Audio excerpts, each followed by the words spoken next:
Então vamos para a nossa aula de química, né? Então, ó, não esqueçam de pegar a sua tabela periódica, eu estou com a minha aqui, para você poder acompanhar as nossas aulas. Vamos lá. Então vamos curtir um pouquinho de química aqui com o professor Anselmo.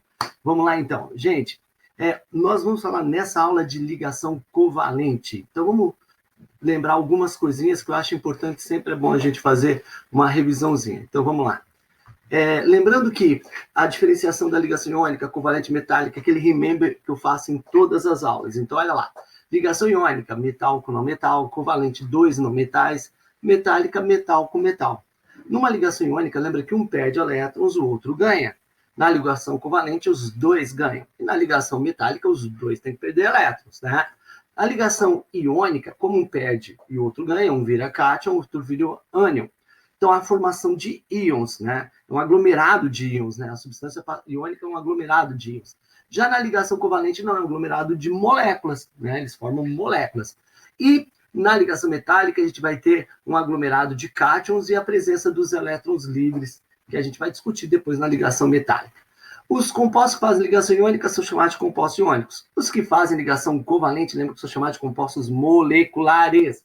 E a ligação metálica são os compostos metálicos. Os compostos que fazem ligação iônica, ela ocorre por transferência de elétrons. O cara que perde, né, transfere elétrons para aquele que ganha. Se você não assistiu a aula de ligação iônica, assiste, já está gravado, já está postada para vocês, certo?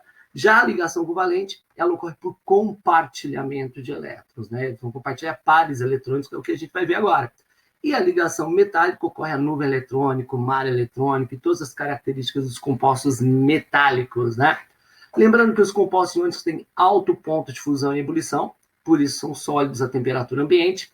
Já os que fazem ligação covalente, comparado com o iônico, baixo ponto de fusão e ebulição, mas podem ser sólidos, líquidos ou gases. E, no caso da ligação metálica, altíssimo, mas altíssimo ponto de fusão e ebulição.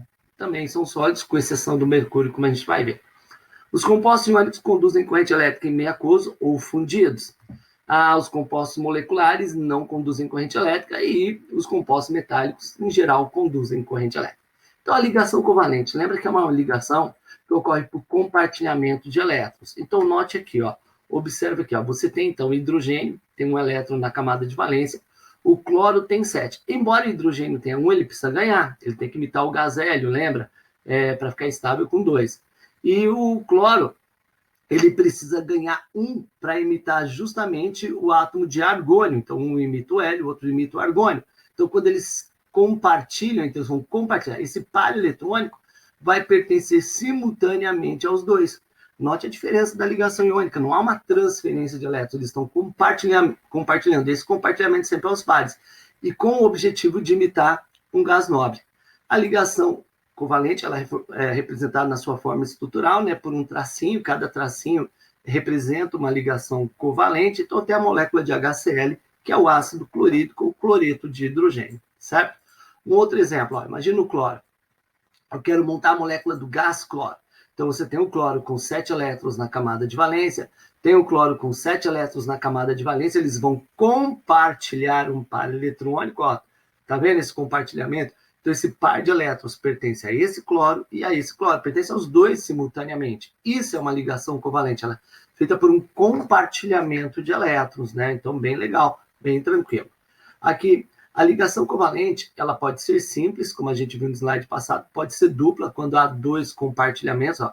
O carbono ele tem 4 elétrons na camada de valência, o oxigênio tem 6. Então, vai compartilhar um par aqui, um par aqui. O oxigênio fica com 8, com esses 2 pares, né? E o carbono fica com 6. Aí eu preciso de mais um oxigênio, mais 2 compartilhamentos, fica o carbono com 8 e os oxigênios com 8. Então, eu tenho 2 duplas ligações. Perfeito? A gente vai aprender que quando eu tenho uma ligação simples é sigma, duplo é sigma, outra é pi. Mas isso é uma outra aula. No caso da molécula de gás nitrogênio, ó, nitrogênio, grupo 15 da tabela periódica, tem 5 elétrons na camada de valência. O outro nitrogênio com 5 elétrons. Os elétrons bolinha e aqui triangulinho. Então, ó, o nitrogênio vai compartilhar um par aqui, um par aqui, um par aqui. Você vai observar que os dois nitrogênios ficaram com 8 elétrons na camada de valência. Essa ligação é chamada de ligação tripla. Quando eu tenho tripla, uma é sigma, as outras duas são pi, mas essa história a gente vai ver mais na frente, certo? Bom, polaridade de ligações. Agora você já aprendeu como que é a ligação covalente, que ela é por compartilhamento de elétrons. Uma ligação covalente pode ser apolar ou pode ser polar. Apolar ou polar. Ela é apolar quando não existe diferença de eletronegatividade. Então, a nuvem eletrônica aqui, ela se espalha perfeitamente. Ela é polar quando eu tenho diferença de eletronegatividade. Note que a nuvem eletrônica, ela vai para o lado, né, porque é mais eletronegativo, então ele atrai os elétrons. Então, a nuvem eletrônica vai para o lado do elemento mais eletronegativo, que nesse caso é o cloro. Cara, via macete para facilitar a vida de vocês, e você não vai errar no vestibular. Se liga no que o professor Anselmo está falando. Se a ligação for entre átomos iguais, é óbvio que não tem diferença de eletronegatividade, então é sempre apolar. Se ela for entre átomos diferentes, vai ter diferença de eletronegatividade, ela vai ser polar. E aí você mata a charada, beleza? Vamos ver, ó, exemplos aqui, ó. Aqui é uma ligação simples, tá vendo? E essa ligação simples aqui, ó, não tem diferença de eletronegatividade, é o mesmo elemento químico, então ela é uma ligação apolar. Como aqui também, ó. Embora seja uma dupla, né, nesse compartilhamento, ela é apolar. Embora seja uma tripla, ela é apolar, porque não há diferença de eletronegatividade. Mas olha aqui, a molécula de água, ó.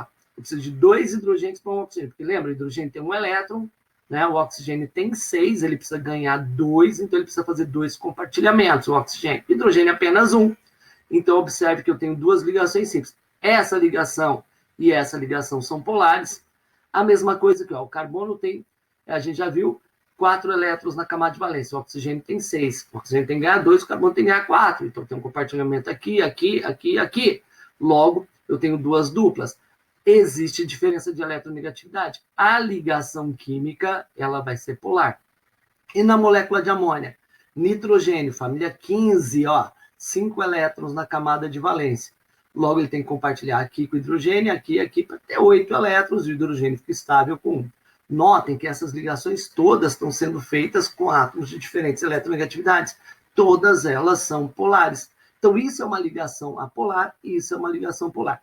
Pelo amor de Deus,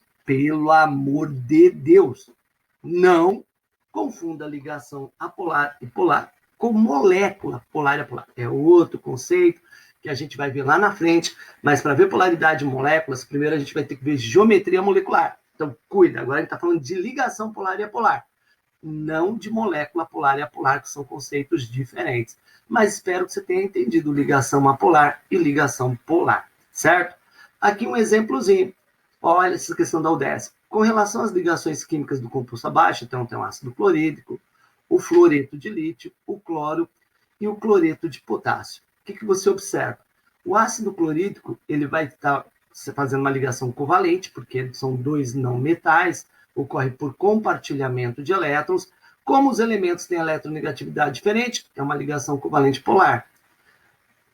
Fluoreto de lítio. Lítio, metal, flúor, não metal. Cara, metal com não metal, ligação iônica. Ponto. Cloro. Cara, uma dica. Toda vez que você tiver substância simples, cloro, bromo, iodo, Br2, I2, N2, H2, cara, isso é ligação covalente. Na ligação iônica, nunca vai formar substância simples. Por quê? É um metal com não metal, então são elementos diferentes. Como na ligação covalente é uma ligação entre 2 não metais, pode ser o mesmo não metal, que nem cloro com cloro, mas pode ser não metais diferentes, como hidrogênio e cloro. Então, substância simples é ligação covalente.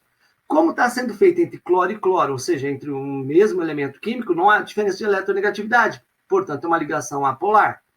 E o cloreto de potássio, potássio metal, cloro não metal, isso é uma ligação iônica. Então, tá aí, ó. Então, eu tenho covalente polar, iônica, covalente apolar e iônica. Alternativa correta. Opa, deixa eu voltar ali. Vamos lá. Os compostos 2 e 4 apresentam ligações covalentes? 2 e 4 são iônicos. Os compostos 1 e 2 apresentam ligação iônica e covalente? 1 é covalente, 2 é iônico, então está na ordem errada. Os compostos 3 e 4 apresentam ligação covalente, iônica e covalente polar? Não. Isso aqui é covalente e esse é iônico. Letra D, os compostos 1 e 3 apresentam ligações covalentes apolar e polar, respectivamente? É o contrário. Letra E, os compostos 1 e 3, 1 é covalente polar, 3 covalente apolar. Essa é a alternativa correta. Continue estudando, não desanime, assista nossas videoaulas e faça o exercício do seu material. Grande abraço.